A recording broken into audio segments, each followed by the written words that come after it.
We're not only seeing education, we're seeing knowledge diffusion.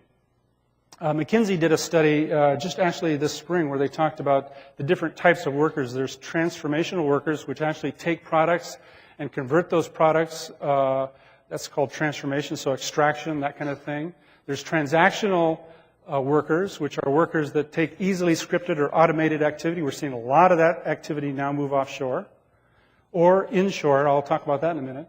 And then we also have tacit workers, which take complex information and manage it and massage it and create judgments around it, et cetera. That's what knowledge workers are all about. That's what physicians are. They're tacit workers. That's what nurses are. They're tacit workers.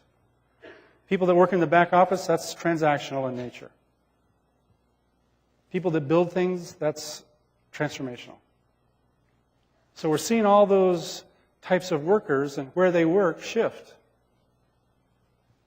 20 years ago, people said that we would never see the movement of the furniture business from North Carolina. 20 years ago, they said that shoes would always be made in Maine. And all of that's changed. All of that's changed. The world is changing. It's changing very rapidly. It's changing very fast. If we look at knowledge diffusion in another sense, we're seeing, as I already pointed out, that higher education is becoming a big issue, that these places are investing very heavily in higher education, and that's creating all sorts of knowledge workers. Let me give you an example in healthcare. Healthcare has not done a very good job of what's called in the industry business intelligence.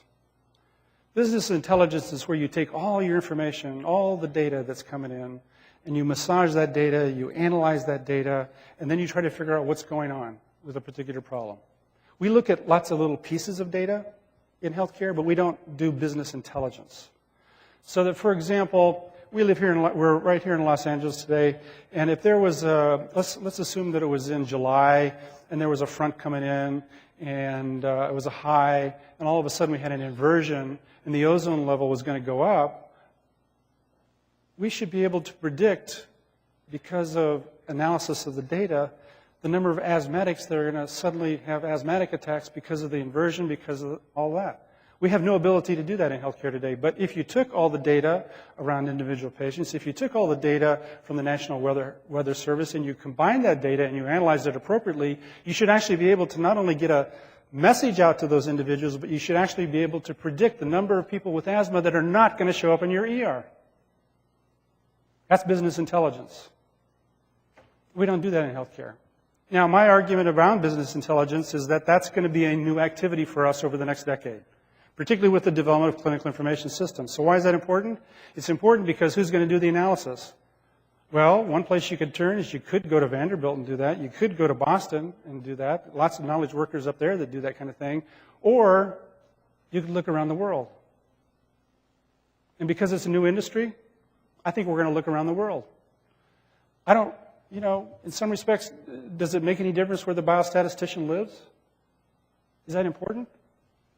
If they do a really good job, and they're really smart, and they're helping to solve problems, and they're making life better for the people that are asthmatics in Los Angeles, is that not good? That's the challenge.